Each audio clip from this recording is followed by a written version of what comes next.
کہ حضور علیہ السلام کو چیزیں کیسے معلوم ہیں؟ کس کا باپ کون ہے، کون جہنم میں جائے گا، کون جنت میں جائے گا، یہ سب حضور نے فرما دیا نا۔ یہ حضور کو کس نے بتایا؟ یہ سب بھائیوں اور بزرگوں، وقت آ گیا ہے، آپ یعنی شروع سے وقت تھا کہ آپ اپنے بچوں کو اب زیادہ سے زیادہ عقیدے کی کتابیں بتائیں۔ اللہ کے رسول صلی اللہ علیہ وآلہ وسلم ممبر تشریف سے جلوہ افروز ہے، امام بخاری نے صحیح میں نقل فرمایا، حدیث کے راوی حضرت عمر رضی اللہ عنہ فرمایا، حضور علیہ السلام ممبر پہ تشریف لے گئے، خطبہ فرمایا، ظہر کا وقت ہوا، حضور نیچے آئے، ظہر کی نماز ادا کی، پھر ممبر پہ تشریف لے گئے، خطبہ فرمایا، عصر کا وقت ہوا، حضور نیچے تشریف لائے، نماز ادا کی، مغرب کا وقت ہوا۔ غور کیجئے، صحیح بخاری کی حدیث، حضور اکرم صلی اللہ علیہ وآلہ وسلم نے کائنات کی ابتدا سے لے کر روز قیامت تک جو کچھ ہوگا سب کا علم دیا، حتیٰ کہ ما ترک شیئن، ایک شے کا علم چھوڑا گیا۔ یہ بخاری شریف کی حدیث ہے۔ اسی باب میں اس کے بعد میں ایک حدیث ہے کہ حضور جب تمام چیزوں کو بتا رہے تھے تو ایک صحابی کھڑے ہو گئے اور پوچھا، میرا باپ کون ہے؟ تو پوچھا انہوں نے، کیونکہ ان کی والدہ ان کی ماں کی طرف لوگ انگلی اٹھاتے تھے کہ تمہاری ماں نے غلط کام کیا، تم فلاں کے نہیں فلاں کے بیٹے ہو، ایسے ان کے اوپر الزام لگاتے۔ اب غور کیجئے، بچے کا باپ کون ہے یہ ماں جانتی ہے یا اللہ تعالیٰ جانتا ہے، اور تیسرا کوئی نہیں، صحیح ہے نا؟ صحابی کا حضور سے یہ پوچھنا کہ یا رسول اللہ میرا باپ کون ہے، صحابی کے عقیدے کو دکھا رہا ہے۔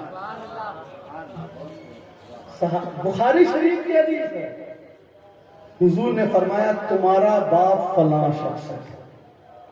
اس محفل میں ایک منافق بھی بیٹھا تھا، بخاری شریف کی حدیث ہے، اس کے دل میں ہے اچھا یہ لوگوں کو بتا رہے ہیں، میں ان سے پوچھتا ہوں۔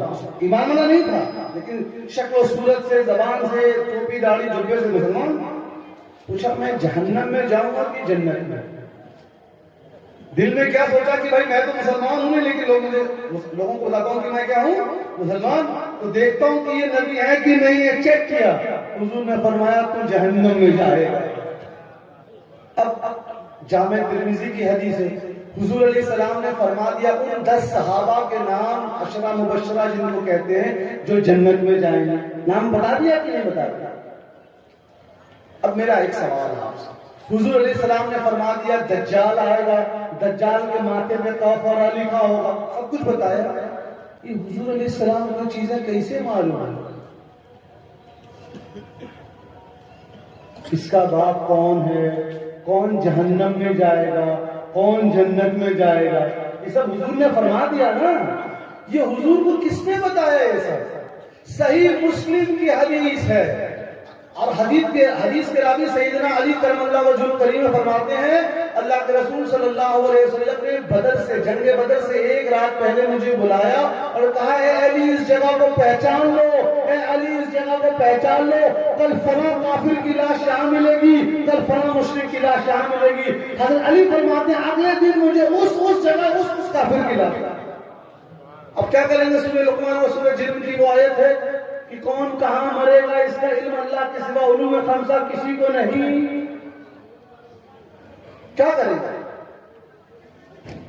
سمجھ ہے نا؟ تو جواب ملا کہ یہ جو علم تھا یہ حضور اکرم صلی اللہ علیہ وآلہ وسلم کو اللہ تعالیٰ نے عطا کیا تھا،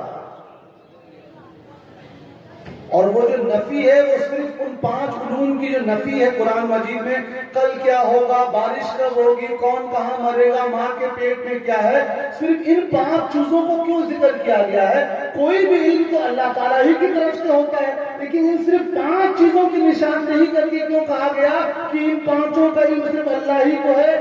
کیونکہ جو عرب کے کاہن تھے، جو لوگ پیشن گوئی کرتے ہیں نا، وہ سب بھوشوانی کرتے ہیں، وہ لوگ ان 5 چیزوں کو فوقیت دیتے تھے کہ ان 5 چیزوں کو ہم ہی جانتے ہیں، لہذا ان 5 چیزوں کی رد ہوا ہے۔ اصول یہ ہے کہ ہر چیز کا علم اللہ تعالیٰ ہی عطا کرتا ہے۔ عالم الغیب فلا یظہر علی غیبہ احدا الا من ارتضی من رسول، غیب کا علم کسی سے اللہ کے سوائے نہیں الا ان چنندہ رسولوں کو جن کو اللہ نے عطا کیا۔ تو یہ عقیدہ بھی ہمارا ثابت ہو گیا کہ حضور کو جو علم غیب ہے وہ اللہ تعالیٰ نے عطا کیا ہے۔ اس کے برعکس عقیدہ کیا ہے؟ سلفی غیر مقلد وہابی حضرات کا معاذ اللہ اسی کتاب میں لکھتے ہیں دیوار کے پیچھے کیا ہے اس کا علم رسول اللہ کو نہ تھا۔